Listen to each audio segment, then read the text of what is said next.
Estamos de regreso acá en Este Oeste. Hoy estamos conversando con Julio Ligorria, el nuevo embajador ya designado de Guatemala ante Estados Unidos. Parte de este día martes hacia Estados Unidos para entregar sus cartas credenciales y ser recibido ya por el gobierno de Estados Unidos como embajador de Guatemala allá. Julio, hablamos un poco de la parte personal, cómo fue el nombramiento, todo esto. Dos cosas curiosas antes de entrar en los temas formalmente de tu función allá. Es común que alguien que ya fue designado embajador empiece a dar declaraciones y demás antes incluso de irse para el país que lo va a recibir. No, nunca los embajadores acostumbran dar ningún tipo de declaración, y cuando tú gentilmente me invitaste, pues evidentemente le pregunté al presidente y le pregunté al canciller, y el canciller fue de la opinión que hay que empezar a hablar, hay que empezar a decir, hay que empezar a comunicar. No vamos a decir nada que sea incorrecto y que no sea procedente, pero sí, hay que empezar a comunicar. Hace poco escuché durante la despedida del director de AID, el señor Kelly, unas palabras muy importantes que me llegaron al corazón.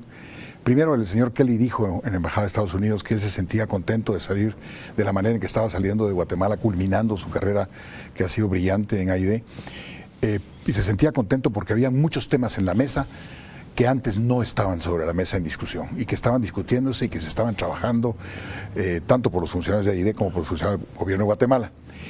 Y cuando él termina su discurso y sale y nos vemos ahí para despedirnos y saludarlo, pues lo felicité y le agradecí, porque es muy difícil que hablen bien de Guatemala, a veces en el ámbito internacional. Me dijo no, que él decía lo que le parecía que estaba sucediendo, y él me dijo algo, nos dijo algo ahí en el grupo que estábamos, que era muy importante comunicar, que Guatemala no comunicaba lo suficiente. Y esa es otra de las razones por la que yo he aceptado este desafío.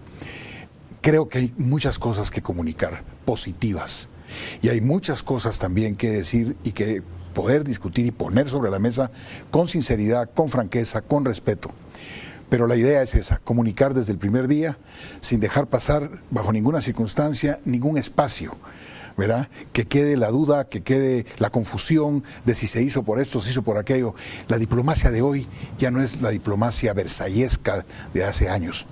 La diplomacia de hoy, con la globalidad, con el internet, las comunicaciones, los satélites, CNN. Mucho más ágil. Mucho más ágil. Y es una diplomacia de comunicación, de inmediatez. Vamos a hablar un poquito acerca de esos temas, especialmente por temas que están sucediendo alrededor del mundo y que implican algún nivel de comunicación en esta política exterior. Pero hablabas del director Kelly. AID justamente en los últimos años, bajo la dirección del director Kelly, desarrolló una política de país para Guatemala, donde en parte esa política de país que desarrollaron para Guatemala fue sentarse a escuchar cuál era la política de país de Guatemala. Y entonces enfatizaron en tres cosas. Enfatizaron en el tema de desnutrición, enfatizaron en el tema del altiplano de Guatemala, el área que es altamente de población indígena, y enfatizaron en el tema que tiene que ver con el poder local y el fortalecimiento del poder local para esa transformación de Guatemala. Son los temas que ellos enfatizaron. Hay otros que van alrededor, que tienen que ver con la seguridad de los ciudadanos, y eso vinculado obviamente al tema del narcotráfico. Me pareció muy interesante que AID justamente haya desarrollado una política de país tomando en consideración la política de país de Guatemala en esos temas. ¿Ves ese tipo de coordinación como una de las cosas fundamentales de poder hacer desde una embajada, el poder coordinar el tipo de esfuerzos que hace Estados Unidos en Guatemala? Por supuesto, esencial, esencial. Y todos los puntos que tocaste son puntos sustantivos. Muestra una dinámica distinta desde la óptica de una nación tan importante como Estados Unidos en cómo aproximar Guatemala. Siempre lo he dicho, los problemas de Guatemala van a ser resueltos a partir de las necesidades y del sentir de los guatemaltecos. Es decir, traer un modelo de otra latitud, de donde sea, a tratar de implementarlo aquí o en cualquier país, no funciona. ¿Por qué? Porque no nace de las exigencias, expectativas y necesidades de la propia sociedad. Creo que ha sido una aproximación muy inteligente y los resultados están a la vista. Ahora bien, tenemos que recordar lo que dijo el presidente Obama en la cumbre de Costa Rica. Fue claro, específico y preciso. Vamos a hablar de un discurso que se centra en nuevas oportunidades para la región. Guatemala a la cabeza, por ejemplo, hablaban ellos de energía, hablaban ellos de desarrollo económico y desarrollo social. En el tema energético hay temas muy importantes. Guatemala está muy bien posicionada con una plataforma de generación de energía que ha costado mucho construir, pero con unas regulaciones, unos reglamentos y un sector eléctrico nacional hoy muy fortalecido, no solo a nivel de generación, sino de distribución. Emerge para el año 2020, entre el año 2017 y 2020, toda una nueva generación de combustibles, más limpios incluso, en el caso de Estados Unidos, que se convertirá en el exportador de shale gas, de gas más importante del mundo. Eso tiene una serie de implicaciones, por ejemplo, en la relación con México, y esto ya lo acaba de hablar el canciller Carrera con el canciller mexicano. México va a venderle en el norte, Estados Unidos va a venderle en el norte gas natural a México. Y eso abre la enorme posibilidad de que México le venda gas natural a Guatemala. Las implicaciones es que eso podría convertir a Guatemala indudablemente en un país más competitivo y en un país donde la cobertura de energía para todos los guatemaltecos sea más amplia todavía. Y teniendo la industria energética guatemalteca, la fortaleza que hoy tiene, la diversidad en la matriz que se está dando, que ya está migrando y saliendo de los combustibles fósiles y migrando hacia combustibles más amigables y que nos van a hacer más competitivos, esta es una buena noticia y en esa dirección va a haber que trabajar mucho.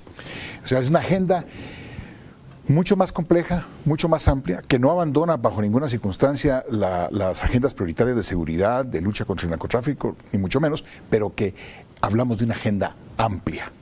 Ahora, justamente hablando de esto, porque hay varios temas, está el tema de los migrantes guatemaltecos allá en Estados Unidos, la reforma migratoria que va parcialmente aprobada, está el tema incluso de las relaciones comerciales Guatemala-Estados Unidos, está el tema del narcotráfico y esas políticas que el presidente Pérez Molina desde hace un año empezó a hablar de temas que hicieron ruido. Y vamos a empezar un poco por este lado.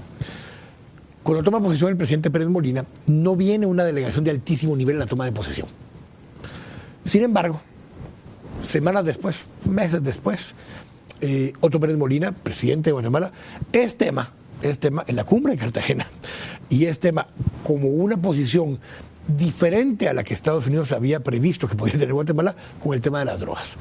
Empieza entonces a venir personeros de más alta nivel en la diplomacia de Estados Unidos a Guatemala, culminando con la venida del secretario Kerry a la Asamblea de la OEA.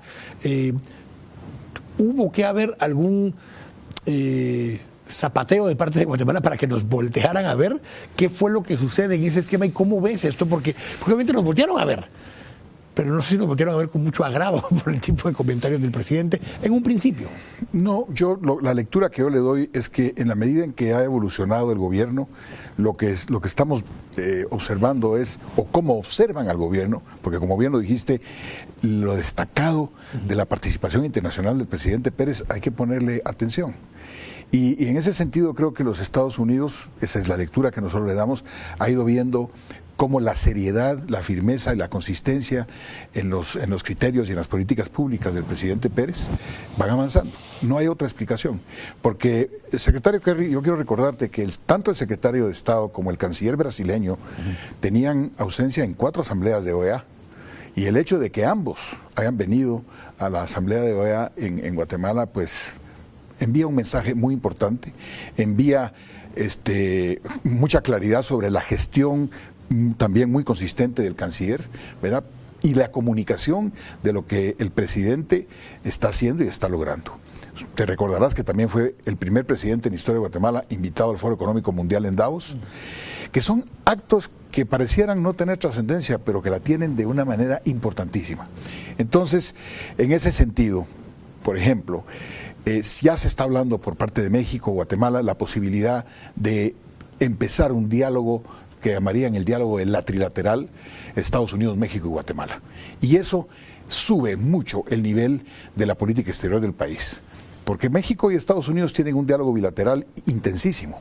Guatemala tiene esa gran oportunidad. Tenemos la posibilidad del polo de desarrollo Chiapas, o sea, sur de México, Guatemala, que eso ya está sobre la mesa, pero una relación de esta naturaleza entre los 3 países le daría una energía, una fuerza que no hemos tenido en muchos años. Y eso va para allá, tarde o temprano, ¿verdad? Esta es el país más grande de Centroamérica, y este es un momento para aprovechar el tiempo, Quique. Tengo que ir al corte, pero vamos a regresar a hablar un poco acerca del tema de los migrantes, acerca de la propuesta de la reforma migratoria, dónde y dentro de qué espacio está de importancia los migrantes para la Cancillería y para la Embajada de Estados Unidos, de Guatemala en Estados Unidos, y vamos a hablar un poco acerca de los otros temas que están sobre la mesa con Estados Unidos, la parte comercial, pero también la parte que tiene que ver con extradiciones, con el caso de Portillo, con otra serie de cosas que están todavía ahí sobre la mesa. Estamos acá en Este Oeste, volvemos en un momento.